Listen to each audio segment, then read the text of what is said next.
사회시간입니다. 자, 오늘 배울 내용 교과서 68쪽에서 71쪽입니다. 우리는 지금 대단원 1단원 우리나라의 정치 발전 배우고 있고요. 세 번째 주제 민주정치의 원리와 국가기관의 역할에 대해서 공부하고 있습니다. 이번 시간에 배울 내용 민주정치의 원리가 적용된 사례를 한번 우리 실질적으로 찾아보도록 하겠습니다. 지난 시간에 우리는 권력 분립을 왜 하는가, 국민의 자유와 행복을, 권리를 보장하기 위해서라고 배웠습니다. 그리고 우리나라의 권력 분립은 삼권 분립, 셋으로 나누어져 있는데 행정부인 정부, 입법부인 국회, 그리고 사법부인 법원, 세 개의 기관으로 나뉘어서 상호 견제한다 하였습니다. 자, 그렇다면은 실제로 이런 권력 분립이 어떻게 작용되었는지, 어떻게 작동하고 있는지를 하나의 사례를 통해서 알아보도록 할 거예요. 자, 5년 전입니다. 2016년 당시 박근혜 전 대통령은 대통령으로서의 정당한 직무를 수행하고 있지 않다라고 국민들이 생각을 했어요. 그리고 이것이 대통령의 직무, 즉 대통령이 마땅히 하여야 할 일을 규정하고 있는 헌법을 위배하고 있다라고 많은 사람들이 생각을 했습니다. 그래서 많은 사람들이 목소리를 내서 대통령직을 그만두어야 한다라고 소리를 치기 시작을 하였죠. 자, 이렇게 되자 국민의 뜻을 받들어야 하는 국회에서는 국민의 뜻을 더 이상 무시할 수가 없었습니다. 그래서 대통령을 과연 탄핵할 것인가 말 것인가에 대한 여부를 국회 내에서 표결을 하게 되었고요. 표결 결과 찬성 234표, 반대 56표로 대통령 탄핵안이 가결되었습니다. 자, 국회에서 대통령을 탄핵하는 것이 옳다라고 판단을 했지만 대통령은 여전히 지위는 유지하고 직무는 일시 정지된 상태가 됩니다. 자, 이것을 직무정지 상태다라고 하는데요.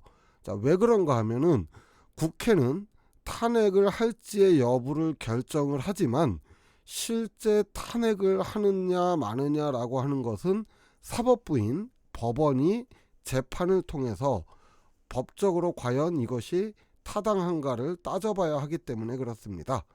자, 사법부인 법원에서는 그래서 헌법재판소를 열어서 대통령이 과연 대통령의 직무를 헌법이 규정하고 있는 것을 제대로 수행을 못했는지 여부를 재판을 하게 됩니다.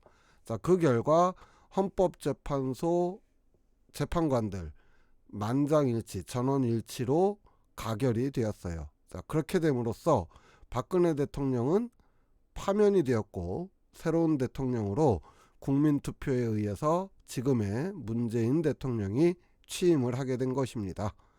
자, 이번에는 조금 더 가까운 일상생활 속 사례를 하나 찾아보도록 하겠습니다. 교과서에 나와 있는 내용인데요.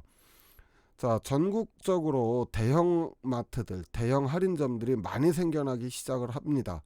자, 이렇게 되자 기존에 장사를 하고 있던 전통시장이나 또 작은 규모, 소규모의 상인들은 매출이 점점 줄어들어서 대기업에 의해서 피해를 입는다, 이렇게 생각을 했습니다. 자, 이런 사실들이 언론을 통해 알려지게 되고 많은 국민들이 그래 맞아, 대형마트들, 대기업들이 이렇게 마트까지 차리는 걸 보니까 장사하는 사람들, 소상공인이라고 해요. 소상공인들이 너무 피해를 입는 것 같아 라고 하는 공감대와 여론이 형성이 되게 되었어요. 자, 이런 여론을 국회는 무시할 수가 없습니다. 그래서 먼저 국회에서는 공청회라는 것을 열게 돼요. 이 공청회를 통해서 국민들의 의견도 들어보고 또 실제로 장사를 하고 있는 상인들의 의견, 그리고 기업의 의견을 들어보았습니다. 자, 듣고 보니까 국회가 판단하기에 이건 좀 문제가 있다라고 판단을 하였습니다. 그래서 대정부 질문이라는 것이 있습니다. 국회가 정부에게 이런 일을 좀 해줘야 되는 거 아닙니까? 라고 요구를 하는 거예요. 자, 이 대정부 질문을 통해서 국회는 소상공인을 보호할 수 있는 조치를 취해달라라고 요구를 했습니다. 자, 그런데 정부는 기업의 운영을 제한을 하게 되면은 자칫 대기업을 차별하게 되는 역차별이 될 수 있고, 또한 이 기업들이 자율적으로 영업을 하는 것이 법적으로 문제가 되지 않기 때문에 소상공인들의 피해는 이해는 하는데 좀 정부 입장에서는 어려움이 있다라고 하는 신중한 태도를 보이게 되죠. 자, 그러자 국회는 그래? 법이 없어서 그래? 하고서 소상공인들을 보호할 수 있는 법을 만들게 됩니다. 그리고 이 법을 통해서 대형 할인점의 위치 그리고 영업시간을 제한할 수 있도록 했지요. 자, 그런데 이번에는 대형마트들이 기업이 자율적으로 장사를 해서 이익을 얻는 것인데 이런 법이 있으면은 기업의 자유를 제한한다. 이건 헌법이 기본적으로 제시하고 있는 보장하고 있는 자유를 제한하는 법이다 라고 헌법 소송을 제기하게 됩니다. 자, 헌법재판소에다가 이 법이 헌법을 위반하고 있습니다 라고 재판을 청구한 거예요.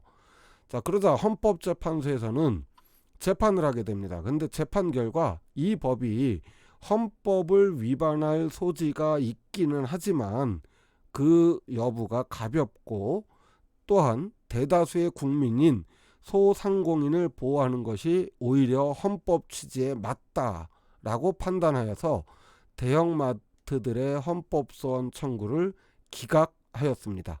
자, 기각이라는 것은 이유가 없습니다, 정당한 사유가 없습니다, 또는 법적인 절차가 문제가 있습니다, 그러니까 이건 재판하지 않겠습니다, 이런 내용입니다.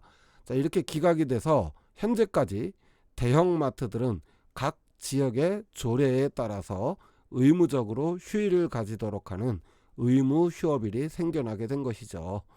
자, 이처럼 우리가 배운 권력 분립이나 정치는 우리의 일상생활과 매우 밀접하게 관련되어 있고 실제 우리의 삶에 크고 작은 영향을 끼치고 있답니다. 그러니까 재미없다고 너무 넘어가지 말고 정치에도 조금씩 관심을 가지고 뉴스도 좀 가끔 보고 그렇게 하세요. 자, 이제 세 번째 주제 마무리 시간입니다. 보기에 있는 문제들 어렵지 않으니까 풀고서 이거 왜 해야 되는지 선생님도 잘 모르긴 하겠는데 어쨌든 낱말을 찾아서 표시를 하래요. 대한민국의 주권은 누구에게 있다? 그렇죠. 국민에게 있고 모든 권력은 국민으로부터 나온다. 이거 뭐라 그랬죠? 그렇죠. 대한민국 헌법 제1조 2항입니다. 자, 두 번째 문제 2번 갈까요? 민주주의 국가에서 독재를 막으려고 권력을 나누는 일을 말한다. 조금 전까지 선생님하고 같이 했던 내용입니다. 권력 분립 되겠죠. 다르게 말하면 삼권 분립이라고 해도 되지만 삼권 분립이라는 낱말을 찾을 수가 없네요. 자, 3번. 국민이 정치에 참여하는 대표적인 방법으로 투표를 하여 대표자를 뽑는 일. 자, 그럼 뭐겠어요? 선거죠, 선거. 자, 민주주의의 꽃 선거입니다.